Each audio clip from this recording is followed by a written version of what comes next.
Hi, I'm Carrie, and today's topic is anger. I'm going to talk about how anger can suddenly overtake you, come at you by surprise, and then suddenly own you so that, it absorbs you, it's your whole being. Last time I talked about what's called the wise mind model, about what happens when you're in emotion mind and not in, and your rational mind hasn't even connected so that you're not thinking rationally, but you're making decisions based totally on emotion. Well, this is a little piece of that kind of category of problem. This is like, oh my goodness, my anger has overtaken me. How did that happen? Where did it come from? Why does it happen?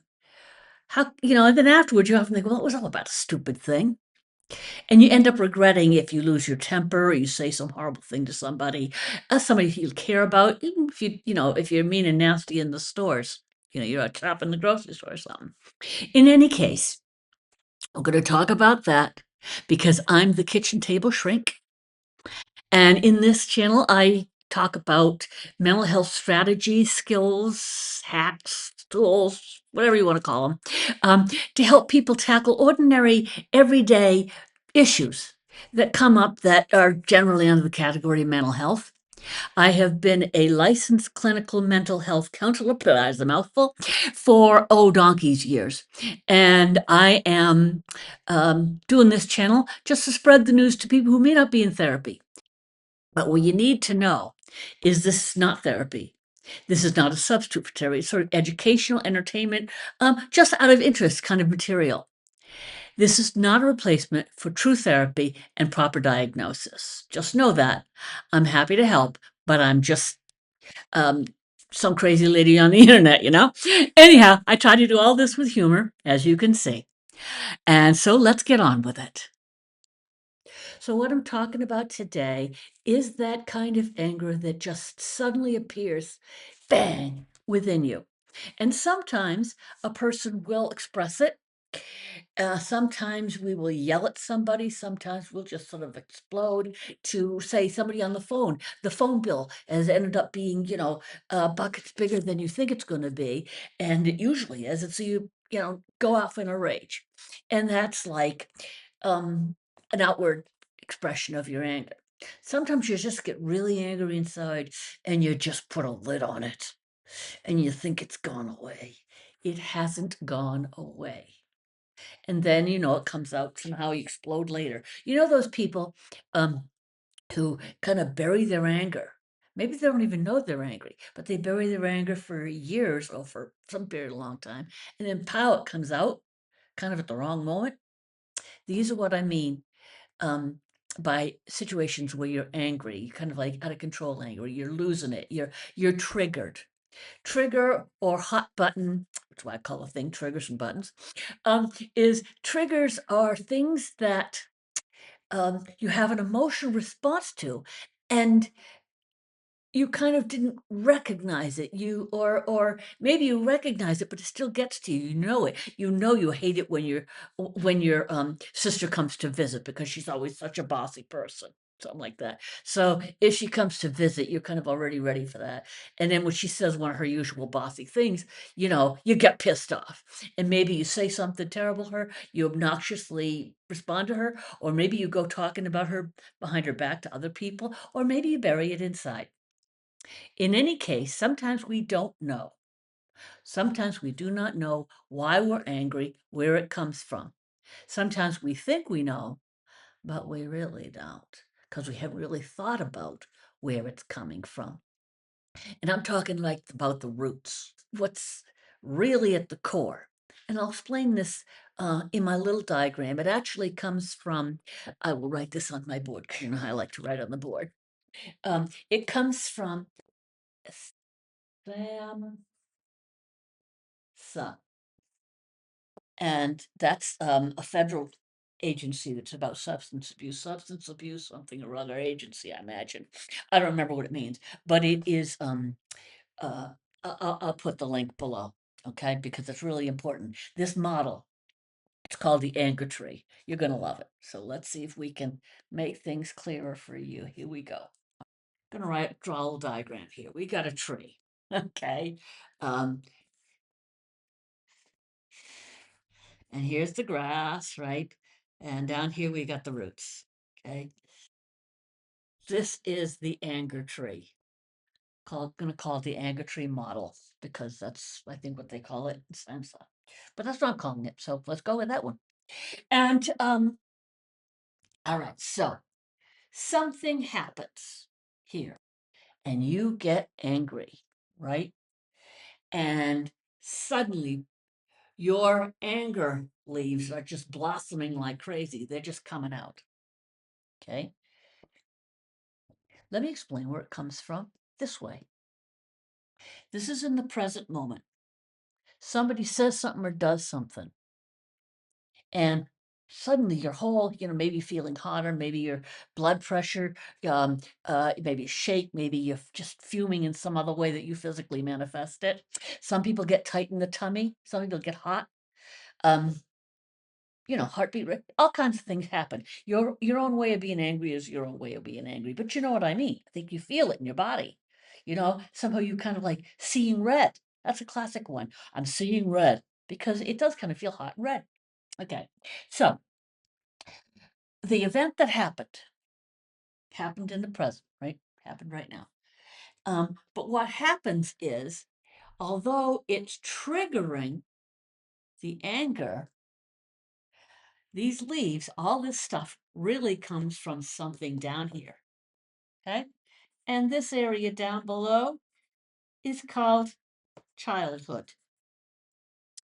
Usually, these things that bother us that intensely, that make us really pissed off, angry, out of the blue, are really have their roots, literally, right? Literally in their roots, in your childhood, in fear or hurt in your childhood. Because by and large, anger is hurt. Um, but anger is more acceptable in our society. Um, People don't want to talk about being hurt. They can say, "I was really seriously angry." There's a lot more to it than that, but nonetheless, the things that matter that they're fear and hurt from childhood. So let's give an example. I had a client long time ago. Okay, he'd go to a grocery store, right, and he would have to wait in line.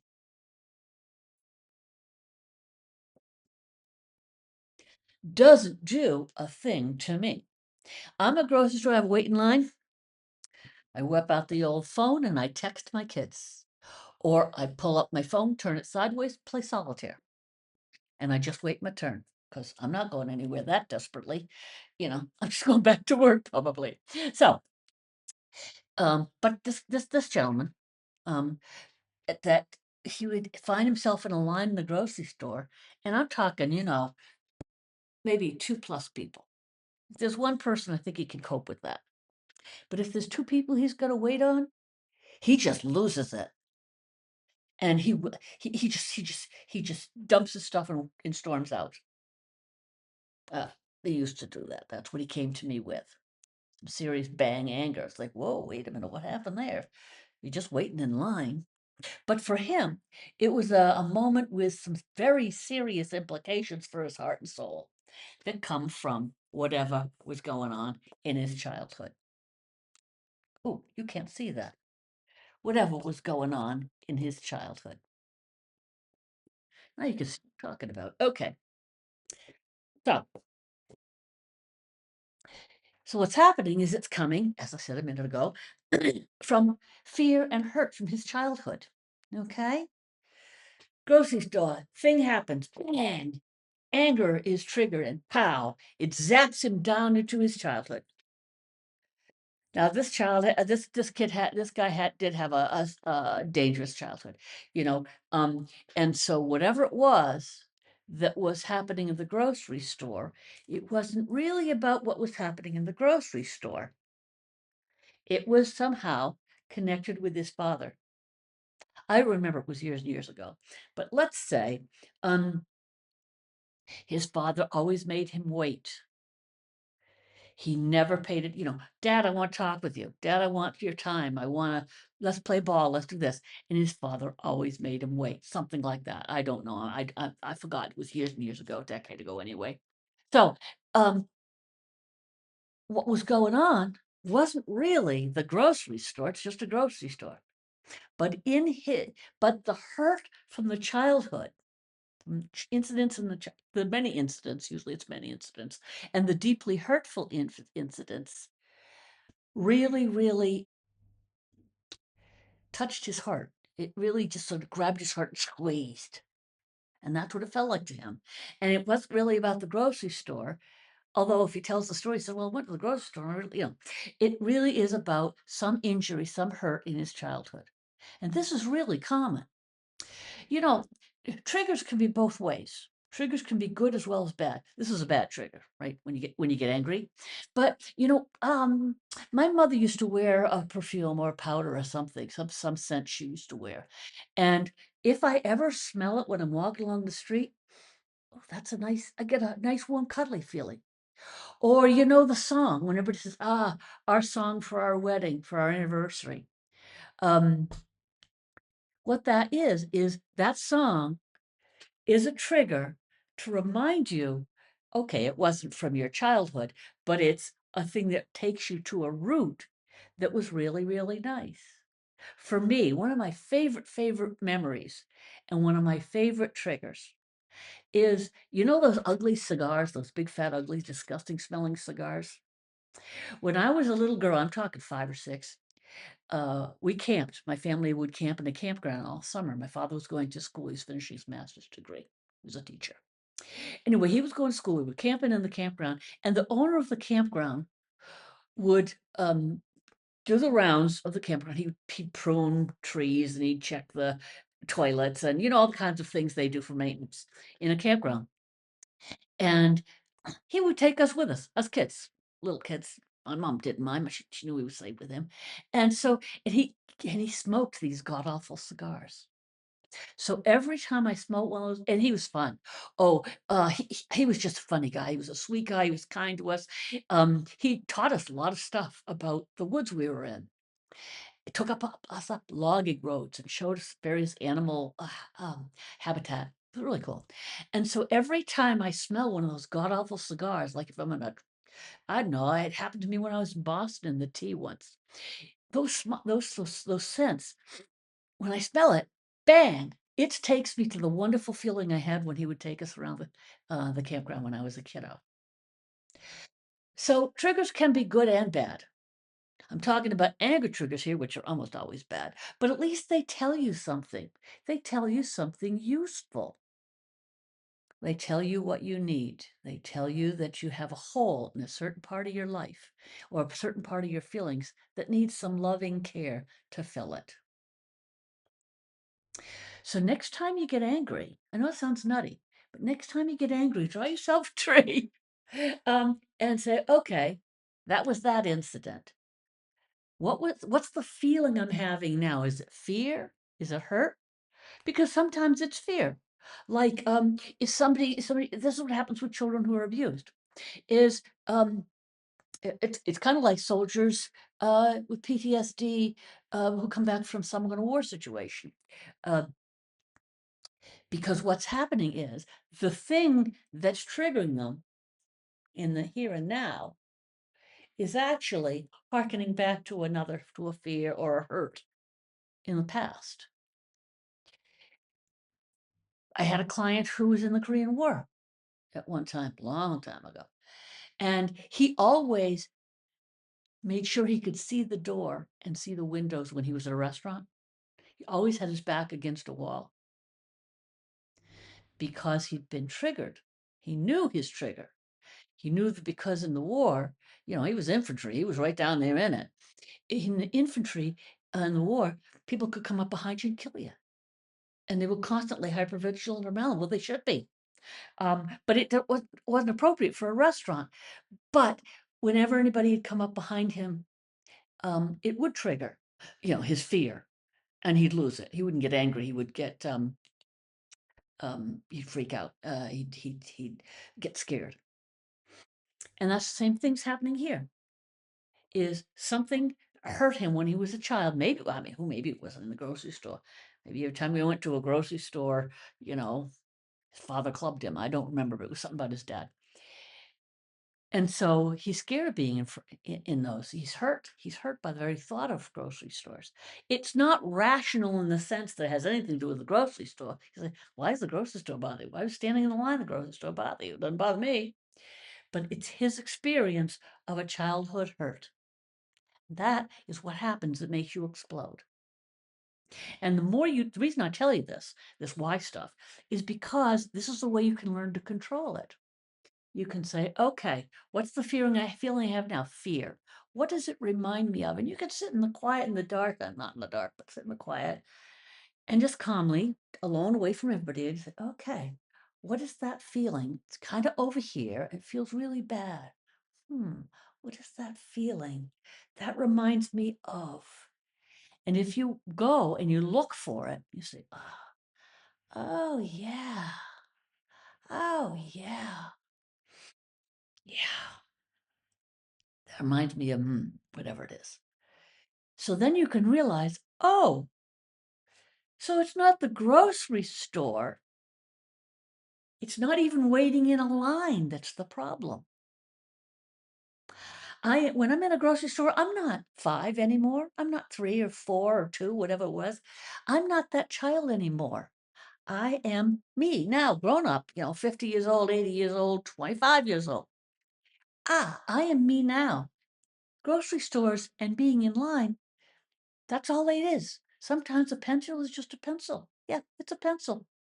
It's not an issue to freak you out. So, what the cool thing is, then you can detach and say, okay, this is just this. This is just the pencil. This is just being in a grocery store. It's not a big deal, right? It's just what it is. Just. And this is something from long ago that I am not experiencing now. I am no longer powerless. I am no longer without support. I am no longer alone. I am no longer 5. I have the resourcefulness. I have the control of my situation, of my environment, of the people around me, where I go, where I don't go. I can control that, like I control whether I go to the grocery store or not, or whether I get nutty when I'm in a grocery line. I can choose that now because I have the clarity to see that this and this are 2 separate things. And when you can do that, you free yourself of the triggers and hot buttons. Triggers and buttons are yours to control. Isn't that cool? I think so. Anyway, that's it for today. Do tell me if this makes sense to you. Tell me if you can identify, or if you want to ask a question like this event that I had, when this happened, and I got all angry, what could it be connected to? And then I may ask you some questions, just give me some comments, give me some questions, and I'll try my best. I'll do what I can to make suggestions of how you can detach that whatever's happening now from whatever happened then, because they're not the same. You aren't that kiddo anymore. Aren't you glad? Anyhow, I will see you, and again, comments, thumbs up, thumbs down, subscribe if you're interested in this, share it if there's something that I say in one of my little talks here that is helpful to you, that you think might be helpful to a friend of yours or your mom. I don't know. Anyway, take it easy. Bye-bye.